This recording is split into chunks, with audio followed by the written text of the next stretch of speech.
आज हम बनाने जा रहे हैं ज़बरदस्त से पैनकेक, वो भी बहुत थोड़े से इंग्रेडिएंट से घर में, बिल्कुल बेकरी स्टाइल।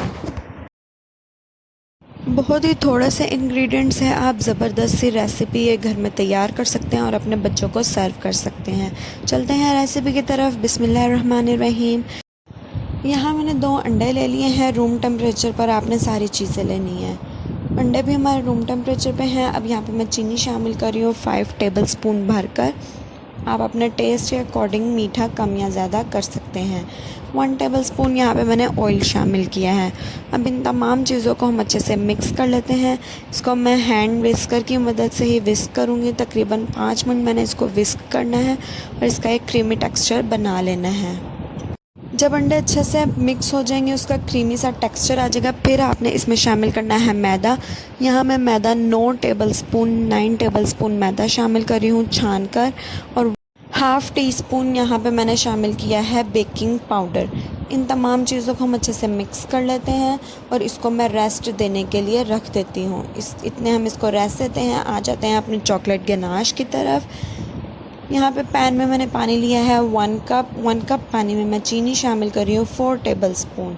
उसके बाद मैं इसमें डालूँगी 2 टेबलस्पून कोको पाउडर। ये मेरे पास डार्क कोको पाउडर है, आप कोई सा भी यूज़ कर सकते हैं। 1 टेबलस्पून यहाँ पे मैंने कॉर्नफ्लावर शामिल किया है। अब यहाँ पे एक बात आप ये नोट करें कि इसको मैंने चूल्हे पर नहीं रखा। पहले हम इन तमाम चीज़ों को अच्छे से विस्क करेंगे, उसके बाद मैंने लो फ्लेम पर इसको पकने के लिए रख दिया है और मुसलसल मैं इसमें विस्क चलाती रहूँगी, क्योंकि इसमें लम्प्स नहीं बनने चाहिए, वरना गुठलियाँ बन गई तो ये फिर सेट नहीं होगी।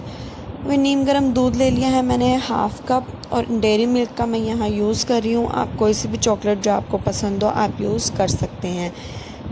दूध गर्म है, दूध में मैं चॉकलेट डाल देती हूँ और इसको अच्छे से मिक्स करके मेल्ट कर लेते हैं। आप डबल बॉयलर पर भी चॉकलेट को मेल्ट कर सकते हैं, लेकिन क्योंकि मैंने उसमें दूध डालना है गिनाश में, इसलिए मैं दूध में ही चॉकलेट को मेल्ट कर रही हूँ।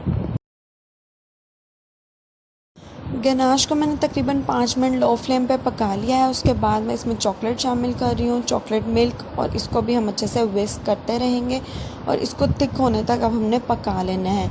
मुसलसल मैं इसमें विस्क चलाती रहूँगी। इसको थोड़ी थोड़ी देर बाद इसको छोड़ना नहीं है, वरना ये नीचे लगना शुरू हो जाएगा। इस स्टेज पे आपने इसमें बिल्कुल भी नहीं छोड़ना है, इसको विस्क चलाते रहना है। और 1 टेबलस्पून मैंने इसमें ऑयल शामिल किया है, आप बटर का भी यूज़ कर सकते हैं। और इसको मैंने गाढ़ा होने तक पका लेना है। गनाश को मैं लिक्विड से थोड़ा ज़्यादा थिक रखूँगी, क्योंकि हमें ये इसमें फिलिंग करनी है। और इसको मैं ठंडा होने के लिए रूम टेम्परेचर पर रख देती हूँ। फ्रिज में नहीं रखना, रूम टेम्परेचर पर रखना है। चूल्हे का फ्लेम आप देख लें, इससे ज़्यादा आपने इसका फ्लेम नहीं करना। पैन को गर्म कर लेते हैं और ब्रश से मैं ऑयल की ग्रीसिंग कर लेती हूँ। वीडियो को आपने लास्ट तक देखना है, क्योंकि मैं इसकी बेकिंग की ट्रिक भी आपको वीडियो के लास्ट में बताऊंगी। अब यहाँ पे मैंने 1 बड़ा चम्मच भरकर अपना जो बैटर था वो शामिल किया है, और 1/2 चम्मच, 1.5 चम्मच मैंने बैटर शामिल किया है। 3 मिनट तक इसी तरह हम इसको पकने देंगे। इस रेसिपी को आप बच्चों के लंच बॉक्स के लिए, टी टाइम के लिए यूज़ कर सकते हैं। बहुत ही ज़बरदस्त रेसिपी है, बच्चे खुश हो जाते हैं। आप जल्दी से मेरे चैनल को सब्सक्राइब कर दें ताकि आप मेरी ऐसी अच्छी अच्छी वीडियोस वॉच कर सकें। 3 मिनट के बाद इसकी कंडीशन देख लें कि इसमें हल्के हल्के बबल्स बनना स्टार्ट हो चुके हैं। इस तरह से बबल बनना स्टार्ट हो जाए तो इसका मतलब ये है कि हमारा जो पैनकेक है उसका नीचे की साइड से वो अच्छे से पकना स्टार्ट हो चुका है, उस पर प्यारा सा कलर आ चुका है।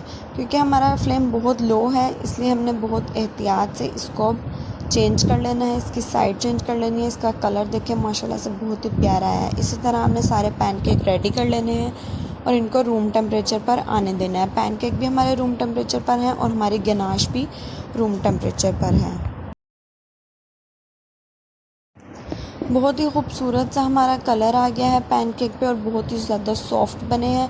अब यहाँ पर मैं 2-3 तरीके आपको दिखा देती हूँ कि किस तरीके से आप इनको सर्व कर सकते हैं। यहाँ पे हम गनाश एक पैनकेक पे स्प्रेड कर रही हूँ, स्प्रेडिंग वाली गनाश है, और इसके ऊपर दूसरा पैनकेक रख देंगे इस तरह, और इसको हल्के हाथ से मैं प्रेस कर दूंगी। 2 मिनट बाद ये बिल्कुल सेट हो जाएगा, ये हिलेगा नहीं। और दूसरा तरीका है कि आप एक पैनकेक लें और उसमें छुरी की मदद से इस तरह से आप एक होल बना लें, कट कर लें।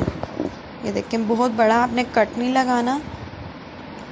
तरीका आप बहुत ध्यान से देखें कि किस तरीके से मैं इसमें कट लगा रही हूँ। कट लगाने के बाद अंदर नाइफ़ आपने चारों कोनों तक फेर लेनी है ताकि हमारी जो स्प्रेड है वो पूरे पैनकेक में फैल जाए। इस तरीके से 1 टेबलस्पून मैंने इसमें गनाश फिल की है। इसी तरह मैं सारे पैनकेक्स अपने रेडी कर लेती हूँ। अब लास्ट तरीका ये है कि देखें, 2 छोटे छोटे से मैंने पैनकेक बनाए थे। अगर आपने ये वाला मेथड यूज़ करना है जो मैं अब दिखाने लगी हूँ, तो आपने इस साइज़ के पैनकेक बनाने हैं। ये 1 टेबलस्पून के पैनकेक हैं। इस तरह आप चारों साइड से इसको अच्छे से दबाकर प्रेस कर लें इस तरीके से, और फिर हम इसको डिप करेंगे अपनी गनाश में, चॉकलेट गनाश। इसको हम अच्छे से डिप कर लेते हैं।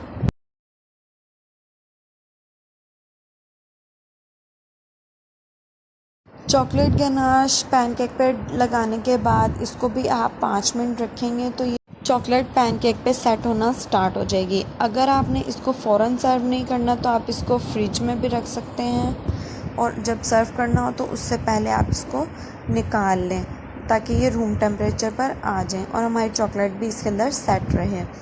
अब इसको मैं सर्विंग का तरीका दिखा देती हूँ आपको कि किस तरह आपने इसको सर्व करना है। यहाँ पे मैं बटर पेपर का यूज़ कर रही हूँ। इस तरह मैं ट्रे में एक एक बटर पेपर के साथ पैनकेक रखती रहूँगी, और जब किसी को आपने सर्व करना है तो बटर पेपर के साथ ही आपने इसको सर्व करना है। और बच्चों के लंच बॉक्स की ज़बरदस्त रेसिपी है, टी टाइम के लिए बहुत ज़बरदस्त है। वीडियो अच्छी लगी हो तो वीडियो को लाइक शेयर ज़रूर करिएगा और प्यारा सा कमेंट भी ज़रूर करिएगा। आपके कमेंट हमारे लिए बहुत ज़्यादा वैल्यूएबल होते हैं। इससे पता चलता है कि आप हमारी वीडियोस को कितना ज़्यादा पसंद कर रहे हैं और कहाँ कहाँ से आप हमारी वीडियो को वॉच कर रहे हैं।